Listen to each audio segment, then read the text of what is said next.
Ladies and gentlemen, I've had a little bit of an accident.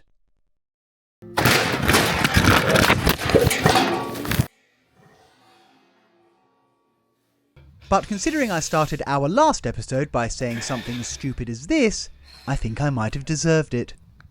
We have a problem. I'm reticent to say a huge problem for fear of tempting fate, but between you and I, this week has been a bit of a flipping nightmare. Well, if last week was a flipping nightmare, this week has been positively calamitous. And it's safe to say that the wheels have well and truly fallen off our proverbial renovation wagon. Quick warning, the following few minutes may contain images that some of our more sensitive viewers might find mildly uncomfortable. Let me take you back to last Monday. Monday was a jolly lovely day weather-wise, and as such, despite having a list of jobs longer than my arm, I decided to invest a few more hours into the bay windows. I was brutally tired after working on the house all weekend, but overall was jubilant. The next day, I was set to fly to Germany with the one and only Stihl for a behind-the-scenes peek at their state-of-the-art gardening machinery facility. The next thing I knew...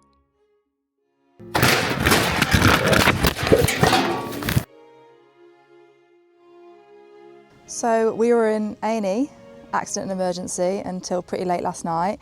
Yesterday was the most Monday ever.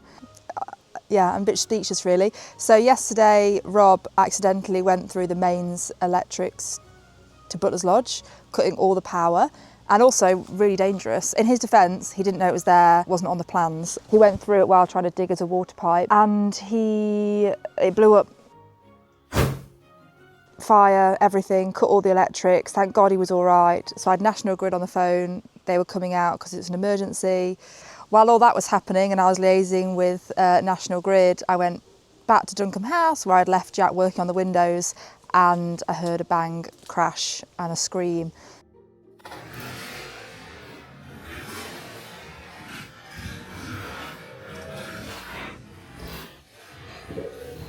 Well, I can't hear any screaming, can you? And he'd gone straight through his little step-up thing. It wasn't that little. Now, in hindsight, balancing on this stool, on top of this platform, probably wasn't that wise. But such is life. I'm not entirely certain exactly what happened, but I do know that I hit the porch. I know that my left ankle took the brunt of the fall, and I know that I managed to empty an entire pot of technical wood primer over myself and the house. Which was just horrendous. So he was writhing around the floor in pain as I'm trying to help him. All he's saying is, get the paint off, get the paint off. Because what he'd done, he had a tub of white paint in his hand and he chucked it as he fell all over the stonework on the porch, and it's extremely hard to get off. So I felt awful because Jack was writhing around the floor, holding his ankle, and his argument was, well, my ankle will heal, but that wall will not if we don't get that paint off soon. So after a minor argument, I got up and hobbled inside to assess the damage. Now initially I thought I might have got away with it, but once the adrenaline had subsided and the shaking had stopped, it started to smart somewhat. So off we popped to see the doctor. Anyway, after I'd got the paint off, he then allowed me to take him to hospital, and we were there for the next few hours. So by some miracle, my 110 kilograms hadn't actually broken it, which was lovely news. The doctor simply said that under no circumstances should I do anything other than rest with the foot elevated for at least 1 whole week. And now he's gone to Germany against my better advice. He was told to rest by the doctors and to keep it elevated, and no, he's gone to Germany because he won't let anyone down.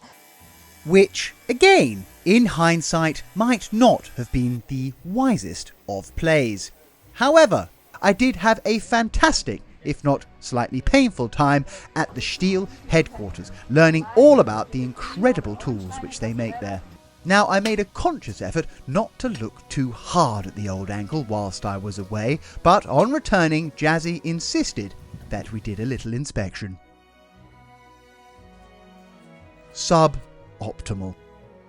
Because I am completely incapable of doing what I'm told, however, and find sitting doing nothing tantamount to torture, I decided the best thing to do would be to crack on and harvest all of the apples from the orchard. I found a good solid cane and this incredibly useful perching stool in the office. And off we hobbled.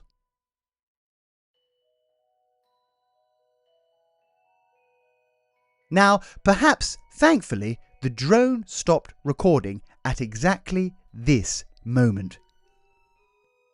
Needless to say, I fell over once again, retwisting my ankle, and Jazzy, bless her heart, not one to be left out, fell off her own ladder.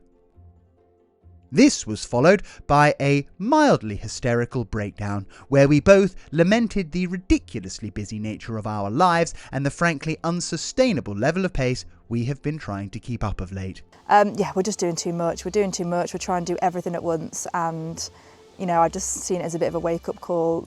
On one way I could look at it that Monday was a terrible day, but the other way I'm trying to look at it is that we escaped 2 deaths. Rob, thank God, is okay. He didn't get electrocuted. Jack fell off a ladder, he could have banged his head, it could have been so much worse. So I'm choosing to see it as a really good warning sign. We just need to slow down a bit. It's been a difficult week, don't really feel like we've made much progress and just feel like we're fighting fires, but hopefully it will get better from here. The conclusion of this tale, my friends, is that this week I am truly sorry to say that not a great deal has gotten done, and in the interests of coming back stronger, physically and mentally, give us a break. We are having a few days off. We very much look forward to welcoming you back to the channel next Tuesday for what I promise will be an extra special supercalifragilistic episode. But for now, TTFN.